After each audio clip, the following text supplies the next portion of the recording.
Струмица е една од 5 општини во кои што ќе се спроведува проектот за дигитална писменост кај земјоделците. Минатата година само 10.000 земјоделци во државава електронски аплицирале за субвенции.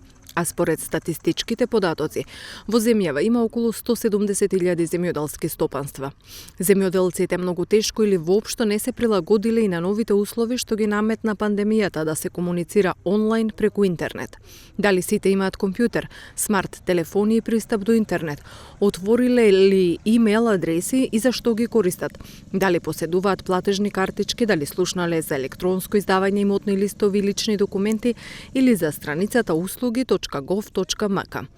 На овие прашања сега треба да одговори проектот Дигитализација во земјоделството сега, што следните 18 месеци ќе го спроведува Рурална коалиција во соработка со Министерството за земјоделство и Агенцијата за поттикнување на развој на земјоделството. Осем Струмица, опфатени ќе бидат и Кривогаштани, Кичево, Врапчиште и Старо Нагоричане. Активностите ќе почнат со теренско истражување, но се предвидува и отворање прв центар за поддршка на локалното рурално население. Како што беше речено на денешната онлайн промоција, основна цел на проектот е зголемување на дигиталната писменост на земјоделците, но и на довербата во институциите за поголема употреба на електронските услуги во земјоделството и руралниот развој.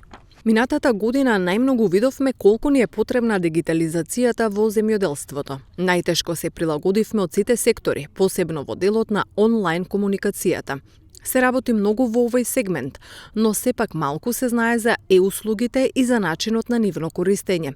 Се уште нема доволно доверба кај луѓето за електронските документи, дали се тие валидни или не, дали имаат печати, подписи, колку се сигурни, дали користењето на услугите значи некакво дополнително финансиско оптоварување, наметнува ли некакви дополнителни плаќања.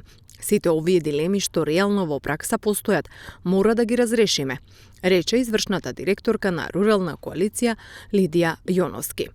Целта е да се искористат придобивките од дигиталната трансформација, граѓаните да имаат вештини да одговорат на барањата на новата економија, да биде подобра организацијата на администрацијата, да се зајакне сајбер безбедноста, да се зголеми поврзаноста и да се подобри деловната клима.